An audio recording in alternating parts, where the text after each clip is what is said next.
Et bonjour à tous, bienvenue sur la chaîne de l'Hexamoon Crypto. Nous sommes aujourd'hui le 11 novembre 2023, 9h30 à l'heure à laquelle je fais cette vidéo. On va faire un point sur la situation bien sûr du Bitcoin, on va regarder quelques cryptos du top 100.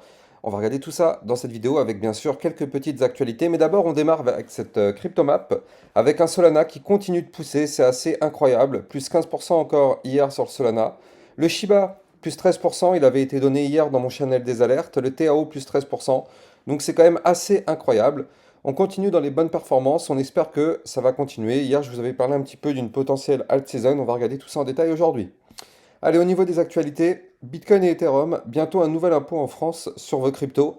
Alors, il faut savoir que la France est en train peut-être de mettre en place des choses pour pouvoir nous taxer concernant la partie staking. Vous le savez, quand vous mettez de l'argent en staking pour récupérer des rendements petit à petit, et bien du coup, la France veut commencer à s'intéresser très sérieusement à ça et proposer une loi en fait pour taxer un petit peu cette partie staking. Alors je ne sais pas du tout comment ils vont pouvoir s'y prendre, c'est déjà un casse-tête comme pas possible pour pouvoir déclarer ses impôts correctement. Alors si en plus de ça on doit déclarer le staking, franchement je sais pas du tout comment ils vont se prendre, mais mettez-moi en commentaire si vous avez une idée, mais je trouve que ça va être quand même extrêmement compliqué quoi.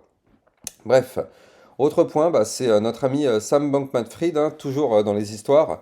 Bon bah là du coup il a écopé d'une peine potentielle qui pourrait aller jusqu'à plus 110 ans, 110 ans de prison parce qu'il a été reconnu coupable en fait de tous les chefs d'accusation qui lui ont été associés. Donc il est un petit peu dans la mouise, hein, j'ai envie de dire. En tout cas, il risque 110 ans de prison. Bon, après, il y aura sûrement des appels qui vont être faits et tout ça. Mais bon, c'est quand même assez énorme. Tous les chefs d'accusation qui lui ont été portés ont tous été rendus coupables. Donc effectivement, ouais, il est vraiment dans la mouise. Tout, enfin, j'aimerais pas être à sa place, quoi, en tout cas. Bref. En tout cas, j'espère que les personnes ont pu récupérer au moins une partie de leur argent. Vous le savez, il y a eu toute une campagne sur FTX pour rembourser une partie des sommes qui ont été perdues. Alors, je ne sais pas si vous avez pu en bénéficier un petit peu, mais en tout cas, voilà, c'est toujours ça de récupérer. C'est pas des grosses sommes, mais c'est toujours ça de prix. Bref, allez, on va regarder notre analyse technique. On commence bien sûr par le Bitcoin en vue jour, mais tout ce que je vais vous dire dans cette vidéo ne sont en aucun cas à prendre pour des conseils financiers. Alors regardez hier la belle petite clôture qu'on a fait hier. On a fait une clôture hier validée, confirmée, pullback compris, au-dessus des 37 028. Ça, c'est plutôt une bonne nouvelle. C'était une zone de résistance. Et du coup, bah, hier, on a breaké. Alors, on a été chercher hier les 37 444 dollars. Ça, je vous avais dit que c'était la résistance suivante qu'il fallait aller chercher. Vous le voyez, malheureusement, c'est celle qui nous a rejeté.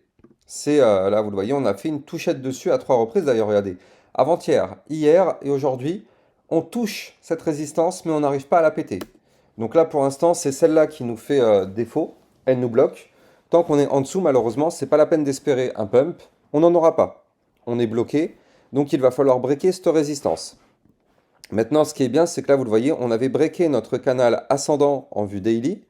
Et donc là, bon bah, effectivement, hein, il n'y a pas encore eu de pullback. Bon, si hier on a eu une sorte de pullback, mais on n'est pas revenu tester vraiment de façon chirurgicale le haut du canal. Et vous le savez, normalement, le Bitcoin revient quasiment toujours retester le haut du canal. Donc c'est bizarre. Moi, je pense qu'il y a une possibilité de revenir backtester dans les prochains jours ici le haut du canal au 36 344, voire même si ça se fait demain, ce sera les 36 393 dollars. C'est une possibilité. Mais en tout cas, voilà, on ne peut pas décoller to the moon si on ne fait pas forcément le pullback, donc ça paraît étrange. Maintenant, de toute façon, tant qu'on est sous la résistance, on est bloqué. Donc là, vu qu'on est sous la résistance, on augmente les probabilités de venir faire le pullback pour tester le haut du canal. Maintenant, je rappelle qu'on a une grosse zone de support qui va se trouver ici au 36 281 dollars, juste ici.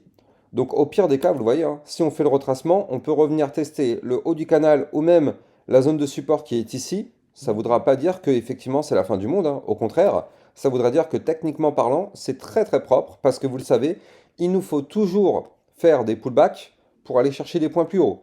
Sans le pullback, malheureusement, on risque de faire ça et de faire ça derrière. Donc c'est pour ça que le pullback est extrêmement important. Il faut toujours garder ça en tête. Là pour l'instant on ne l'a pas encore eu. On verra bien dans les prochaines heures si on arrive à le faire ou pas. Allez, on va justement regarder cette vue 4 heures qui est assez intéressante. Alors qu'est-ce qu'on voit dans cette vue 4 heures? Alors, premièrement, on voit que là ici on forme un point haut plus haut que le précédent. Et on voit aussi qu'on fait un point bas plus haut que le précédent. Et que les autres aussi, hein, bien sûr. Donc là, en réalité, il n'y a pas de problème particulier. Notre Bitcoin est bel et bien dans une phase haussière pour l'instant en vue court terme. En vue court terme, on est dans un canal ascendant. Tant qu'on est dans ce canal ascendant, il n'y a pas de souci particulier, nous sommes en configuration haussière. Voilà. Maintenant, si jamais ce canal ascendant vient à lâcher, eh bien, effectivement, comme je vous l'ai dit, hein, ce sera pour venir retracer. On pourra former, attention ici, hein, une sorte de double top. Premier top, deuxième top. Même si le deuxième top est plus haut que le précédent, quoi qu'il arrive, si on break la ligne de coup ici qui va se trouver à 36 000, pardon, combien c'est? Ouais, 36 379 $. Si on break ce niveau-là, malheureusement, vous l'avez compris, hein, ça validerait quand même, quoi qu'il arrive, le double top. Et on formerait un point bas plus bas que les précédents. Et donc là, ça amorcerait une tendance baissière. Grosse target, si jamais on retrace, 35 673 $. Vous la voyez ici, cette belle zone de support, voire même ici le haut de l'ancien range à 34 668. Voilà.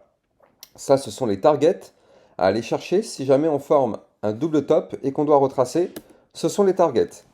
Maintenant, vu qu'on est toujours dans une phase haussière, il faut privilégier effectivement ce que fait la tendance. On est dans une tendance haussière, donc il faut privilégier le fait que le Bitcoin doit continuer de monter. Ça ne veut pas dire que le Bitcoin va impérativement continuer de monter, mais ça veut juste dire que effectivement, vu qu'on est dans une tendance haussière, il devrait en toute logique suivre la tendance, sauf s'il décide malheureusement de breaker. Donc ça, on verra bien de toute façon dans les prochaines heures. Quoi qu'il arrive, le niveau clé, je vous l'ai donné à ne pas péter. Tant qu'on ne pète pas le niveau clé que je vous ai donné du double top, pour l'instant, il n'y a pas de problème particulier. Nous restons dans une bonne configuration. Maintenant, ce qu'il faudrait, c'est qu'on arrive à breaker, comme je vous le disais tout à l'heure, les fameux 37 444 $. Si on arrive à faire ça, eh bien effectivement, on pourrait avoir un Bitcoin qui remonte pour aller chercher dans un premier temps les 37 898 et pour aller chercher ici les 38 468 $. Voilà, ça, ce sera les prochaines targets, pardon, si jamais notre Bitcoin continue de pump. Et n'oubliez pas, j'en profite aussi pour vous refaire le point, n'oubliez pas qu'en vue mois, on avait une gigantesque tas séance que je vous avais déjà montré lors des précédentes vidéos la semaine dernière. Et comme vous pouvez le voir, cette tas séance a été validée. Vous le voyez ici, il fallait impérativement qu'on clôture une vue mensuelle au-dessus des 31 806 $. Et là, on est quand même bien au-dessus. On a validé effectivement cette cassure. Et donc, je vous rappelle que la target de cette gigantesque tas séance en vue mois, elle se trouve ici. Et c'était combien? C'était les 47 000 $. Voilà, c'est ça. La target se trouve à 47 099. Donc, effectivement, on n'y est pas encore. Est-ce qu'on va réussir à aller la taper? Ça, on verra bien, hein. J'ai pas de boule de cristal, toujours pas. Mais en tout cas, ah non, attendez, je vous dis des bêtises. Non, la target, elle se trouve à 44 345. Voilà, ça c'est la target. Donc effectivement, là, tant qu'on est, pour l'instant, on est toujours dans une phase haussière, donc il est possible qu'on aille chercher la target des 44K. Mais affaire à suivre. En tout cas, vous le voyez, là au niveau des bandes de Bollinger, en vue mois, on est pile poil sous la borne haute. Donc ça veut dire qu'effectivement, si on pète la borne haute, qui se trouve ici à 38 394 $, mais effectivement, on peut amorcer un mouvement impulsif. Mais bon, là en tout cas, là, il faut vraiment suivre ce qui va se passer parce que on est potentiellement effectivement dans un prémisse de bull run, hein. On va pas se mentir, on a quand même un très très joli pump depuis le début d'année sur le Bitcoin. Donc ça, c'est quand même pas anodin, c'est quand même, ça permet vraiment d'anticiper ce qui pourrait se passer dans les prochains mois, prochaines années, parce qu'effectivement, si on démarre un bull run, eh bien, ça part de là en fait. Ça part de là et ça pourrait aller taper des niveaux très très hauts, peut-être faire un nouvel ATH. Donc en tout cas, on verra bien, hein. De toute façon, on verra bien, pas de boule de cristal, mais voilà, affaire à suivre. En tout cas, là, vous l'avez compris, le Bitcoin pour l'instant est toujours dans une configuration haussière, même si, je rappelle, hein, il est toujours dans une configuration haussière, même si il vient faire le pullback, c'est-à-dire même si il chute pour revenir tester les 36 000 et des poussières. Donc c'était combien? 36 281 $. C'est pas parce qu'on retombe à ce niveau-là qu'on casse notre configuration haussière. Je veux bien que, enfin, il faut absolument que tout le monde comprenne ça. Même si on voit du rouge, nous restons dans une configuration haussière. Parce que je sais que ça c'est très très difficile pour les débutants. Et il y a plein de personnes qui mettent des insultes en disant oui, tu dis que ça monte, mais en fait derrière ça va cracher. Non, il faut bien comprendre que même si on a des bougies rouges qui s'empilent, tant qu'on est au-dessus de certains niveaux clés, nous restons dans une configuration haussière. Donc là, notre Bitcoin est et reste pour le moment dans une configuration haussière et c'est très très bien. Bref, là, comme je vous l'avais expliqué hier, on a peut-être une alt season qui pourrait démarrer. Pourquoi je vous dis ça? Bah parce que là, ça y est, on a un Bitcoin qui atteint quand même des niveaux de résistance extrêmement importantes. Là, on a touché les 38, enfin quasiment les 38K. Et donc du coup, ça, c'est une résistance extrêmement importante. Donc il est possible que notre Bitcoin, pendant quelques temps, latéralise un petit peu et qu'il perde en dominance. Là, vous le voyez, je suis en train de vous montrer la Bitcoin dominance. On voit que là, elle commence à chuter un petit peu, ce qui permet de donner de la force aux altcoins pour pouvoir s'exprimer. Et donc, du coup, forcément, si notre Bitcoin ne fait plus rien, c'est-à-dire qu'il latéralise pendant quelques temps pour essayer de breaker la résistance des 38K, eh bien, ça risque de faire comment dire, une perte de puissance du côté de la dominance. Et du coup, forcément, si le Bitcoin perd en dominance, ça veut dire que les liquidités iront plus vers les altcoins que vers le Bitcoin. Hier, je vous avais fait une vidéo pour vous expliquer que l'Ethereum pouvait être extrêmement explosif. Et en général, quand l'Ethereum pump, ça donne un début d'alt season. Donc là, peut-être que on pourrait avoir dans les prochaines semaines une sorte de mini alt season pour permettre à toutes les alts de récupérer pour se mettre à peu près au même niveau du Bitcoin qui a lui bien performé, mais les alts n'ont pas encore extrêmement bien performé. Donc c'est une possibilité, on va voir en tout cas, mais on a des très très belles opportunités. De toute façon, vous le savez, moi tous les jours j'essaye de vous trouver dans mon channel des alertes, des opportunités crypto, bien sûr sur Bitcoin aussi, pour voir un petit peu s'il y a des bons plans à jouer. Et justement, en parlant d'opportunités, eh bien, hier, regardez, voilà, il est là mon message. J'avais donné la crypto Shiba, il était 18h26. J'avais expliqué que le Shiba pouvait pump. Il fallait qu'on break ici, c'est écrit les 0,0084. Donc ça, c'est le niveau clé que j'avais donné hier dans mon alerte. Et donc, on voit qu'effectivement, on a breaké les 0,0084. C'était ici, hein, regardez, le niveau clé, il était là. Tac, on a breaké le niveau clé qui est là. Et qu'est-ce qui s'est passé derrière par rapport au niveau clé que j'avais donné? Eh bien, on a eu un pump d'environ combien? 16,81%. Donc ça c'est entièrement dans votre poche, hein. Tous ceux qui sont sur le channel des alertes, vous avez pu prendre ce profit-là parce qu'effectivement, vous aviez eu l'information avant le pump. Je rappelle que le niveau donné avait été donné ici. Donc vous le voyez parfaitement, le pump est arrivé juste après. Donc voilà, ça c'est parfaitement dans notre poche. Bref, notre Shiba, est-ce qu'il peut continuer de pump? Eh bien, là on commence à rentrer dans le dur. Vous le voyez, on est sous cet énorme trait bleu qui est là. Ça, c'est la ligne de tendance baissière long terme. Donc là, il va falloir breaker impérativement ici les 0,009619 si on veut continuer de pump. Sinon, malheureusement, tant qu'on ne break pas cette ligne de tendance baissière, eh bien, vous l'avez compris, on est toujours bloqué et ça risque malheureusement d'annuler la potentielle phase haussière qu'on a actuellement. Il faut impérativement breaker, c'est une énorme résistance, c'est une résistance majeure ça. Grosse ligne de tendance baissière bear market. Si on la break, effectivement, on peut aller chercher des points plus hauts. Mais si on la break pas, c'est bloqué. Bref, XRP qui a trouvé une sorte de bottom actuellement, hein, pas sur un niveau anodin d'ailleurs. Le XRP a trouvé un bottom parfait sur la zone de support des 0,6387. Vous le voyez ici, le support il est là, je vous l'avais donné lors des précédentes vidéos. Tac, le support est ici. Pour l'instant, on rebondit parfaitement dessus. Donc ça peut être plutôt pas mal parce qu'effectivement, si on arrive à trouver rebond et qu'on forme une sorte de double bottom dessus, tac, le XRP pourrait de nouveau décoller. Donc on verra bien dans les prochains jours. Là, je suis en vue jour, donc effectivement, ça risque de prendre quelques temps. Mais de toute façon, sur ma chaîne YouTube, dès que la configuration sera bullish, je vous en tiendrai bien évidemment informé. Là, pour l'instant, on a trouvé un rebond. Si on veut pump, eh bien, il faut absolument qu'on break ici les 0,7151 qui nous permettrait d'aller chercher la résistance des 0,7528. Maintenant, tant qu'on est au-dessus de support, tout va bien. Si jamais on perd le support sur lequel on est, c'est-à-dire les 0,6387, attention, risque de retracement plus prolongé pour aller chercher les 0,5856. Le BNB, attention, qui cherche à réintégrer son range, attention à ça, hein. Le BNB, il ne faut absolument pas reperdre le niveau des 248,5. Ça, c'est une zone de support importante. Tant qu'on est au-dessus, tout va bien sur le BNB. Si maintenant le support se met à cracher, enfin à être perdu, pardon, on risque d'avoir un BNB qui retrace. Et si le BNB retrace, ça voudra dire qu'il réintègre le range en venant du haut. Quand on fait ça en général, c'est pour aller chercher malheureusement le bas du range. Donc attention à ça du côté du BNB, il faut impérativement breaker le niveau clé que je vous ai donné. L'Ethereum, justement, on y revient.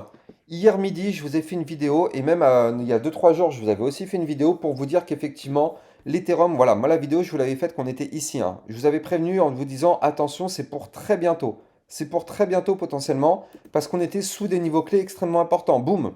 On a breaké effectivement la résistance avec le haut du range, et ça, je vous avais dit, si on faisait ce cas de figure-là, ça part en explosion. C'est exactement ce qui s'est passé du côté de l'Ethereum. Ça a vraiment pump pas mal. Et donc du coup, qu'est-ce qui se passe? Bah là, vous le voyez, hein, on a pump, on a été chercher les 2154 zones de résistance majeures, on s'est fait rejeter. Qu'est-ce qui se passe? Bah là, on retrace, on arrive doucement mais sûrement vers un niveau de support, donc les 2018, niveau de support important. Tant qu'on est au-dessus de ce support, bah, tout va bien, hein, ça nous permet peut-être d'avoir un rebond dessus et reprendre une phase haussière. Si jamais on perd ce support, bah, vous l'avez compris, on reviendra tester le haut du range aux 1937 $ pour former ce qu'on appelle le pullback. On n'a pas encore eu le pullback, hein, vous le voyez, on a breaké, on n'a pas eu le pullback. Or, 95% du temps, on a un pullback. Donc moi, je ne serais pas surpris de voir le pullback. Et c'est pas parce qu'on a le pullback que ça y est, c'est la fin du monde. C'est pas parce que là, on repère tout le profit qu'il y a eu que ça part en crash et tout, c'est fini. Non, c'est juste un pullback. Un pullback pour vérifier que la cassure tient ou pas. Donc c'est comme ça qu'il faut vraiment le comprendre. Bref, crypto suivante. On va aller parler de l'Atom Cosmos. Atom Cosmos, qu'est-ce qui se passe? Bon, et ben là, ça y est, hein, on commence enfin à retracer un petit peu après la grande phase haussière qu'on a connue. Donc là, on est en train de perdre actuellement, mais attention, la journée n'est pas terminée. Au contraire, elle ne fait que commencer. Mais là, on est en train peut-être de perdre le niveau de support des 9,068. Tant qu'on est au-dessus de ce support, tout va bien. Si jamais en vue jour, on clôture en dessous, eh bien malheureusement, ce sera pour prolonger le retracement, pour aller chercher potentiellement ici les 8,709, voire même la moyenne mobile 200 périodes à 8,545. Par contre, si on arrive à breaker ici les 9,168, ce serait pour aller chercher ici la résistance suivante des 9,606. Et si on break cette résistance, on ira chercher le haut du range qui se trouve quant à lui à 9,958. Donc effectivement, l'atome Cosmos, là, il est entre quand même, il est dans une zone un peu délicate, on va dire, mais potentiellement le pump n'est pas vraiment terminé. On verra bien. Polygon Matic, ah ça y est, lui aussi il commence à retracer un petit peu. Alors du coup, qu'est-ce qu'il nous fait? Là, vous le voyez, on revient tester. Donc on a perdu ici la résistance. Enfin non, c'est pas qu'on a perdu. On est en train de perdre. La journée, encore une fois, n'est pas terminée. On est peut-être en train de perdre les 0,8306, zone de support. Si on perd ce support, on ira chercher le suivant au 0,8068. Et si on perd ce support, on ira chercher encore une fois le suivant au 0,7707. Voilà, ça c'est le cas de figure pessimiste si jamais notre Matic continue son retracement. Par contre, eh bien, on peut parfaitement là aussi trouver un rebond sur une des zones de support que je vous ai dit, former un pattern bullish dans les prochaines semaines. Là, je suis en vue jour, je le rappelle, donc vue jour, ça va prendre un petit bout de temps, hein. Déjà, chaque bougie est égale à un jour, donc vous l'avez compris, ça risque de prendre un petit bout de temps. Mais là, il nous faut maintenant une figure chartiste pour se relancer. Tac, et si on fait ça, effectivement, on pourra reprendre de la force et aller chercher de nouveau des points plus hauts sur le polygone matic. Mais pour l'instant, là, il n'y a rien qui nous indique qu'on risque de continuer de pump. Au contraire, on est peut-être en train de démarrer un retracement. Donc, surveillez bien les zones de support que je vous ai indiquées. Et effectivement, par contre, si on break ici les 0,8549, bah là, effectivement, le polygone matic va continuer sa phase. Le Solana, regardez ça. Incroyable. Vous voyez cette journée d'hier? Regardez cette puissance. Regardez la puissance qu'on a eue hier. C'est colossal. Hier, on a fait une journée à plus combien sur le Solana? Une journée à 28%. Je ne sais pas si vous vous rendez compte. Plus 28% sur le Solana. Donc là, on a eu un énorme pump. Les volumes sont complètement fous, hein, sur le Solana. Au niveau du RSI, ça peut être intéressant quand même. Parce que là, ça fait un bout de temps qu'on ne l'a pas regardé. Et au niveau du RSI, on est à combien? On est haut quand même, hein. On est à 80. 80 sur le RSI. Ça commence à faire très très haut. Donc attention à ce qu'il n'y ait pas un retracement qui arrive quand même. Parce que après tous ces pumps qu'on a connus sur le Solana, bah forcément ça risque de retracer.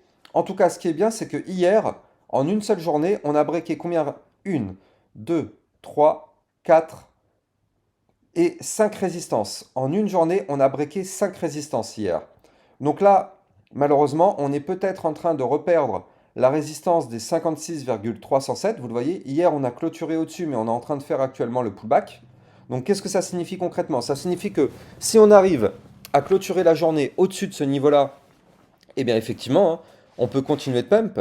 Si malheureusement on clôture en dessous, eh bien on risque de retracer. Je vais vous donner les niveaux de support. Donc 52,411, 50,742, 48,42, 47,237, puis 44,832. Ça, ce sera les prochains niveaux de support à revenir tester en cas de retracement plus prolongé. Par contre, comme je vous l'ai dit, hein, si on arrive à clôturer au-dessus de la zone de support des 56,307, bah, le Solana, il s'en fout, hein. Il va continuer de pump pour aller chercher les 59,256, puis les 62,149. Donc effectivement, Solana, c'est assez ouf ce qu'il nous fait, on va surveiller ça de près. Je rappelle bien sûr que les likes et les commentaires sont très fortement appréciés, c'est grâce à ça que ma chaîne YouTube peut évoluer et grâce à ça que mes vidéos sont mieux mises en avant dans les algorithmes de recherche de YouTube. Donc je compte sur vous, ça vous prend quelques secondes et moi par contre ça permet justement de grandir au niveau de YouTube. Bref, le Chainlink, on terminera sur cette crypto-là. Donc le Chainlink qui est au-dessus du support, vous le voyez, au-dessus des 14,541. Tant qu'on est au-dessus de ce support, bah, tout va bien, hein. C'est une zone de support comme son nom l'indique. Donc tant qu'on ne break pas ce support, eh bien, on risque de continuer peut-être la phase haussière.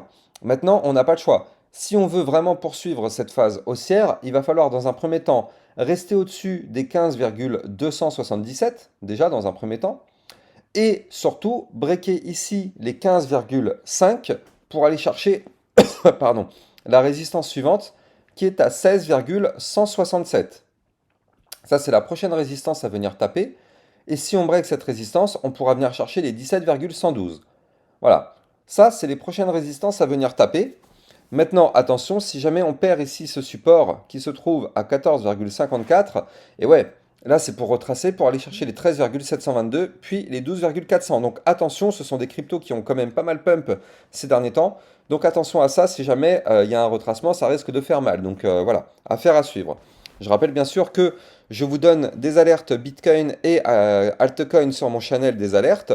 Bon là c'est le week-end, donc vous le savez, le week-end il y a un petit peu moins d'alertes, mais en semaine ça enchaîne pas mal et on enchaîne vraiment pas mal les profits. À l'image du Shiba qu'on a pris hier, hein, avec un plus 16%. Mais c'est pas que lui, hein, il y a pas mal de cryptos qui ont pump sur mon channel, donc effectivement, on s'en met plein les poches. Donc si vous êtes intéressé par ça, n'hésitez pas d'aller regarder en description de mes vidéos, vous allez trouver le lien du channel. Quant à moi, j'ai plus qu'à vous souhaiter une excellente journée et je vous dis à demain matin pour une prochaine vidéo. Ciao ciao!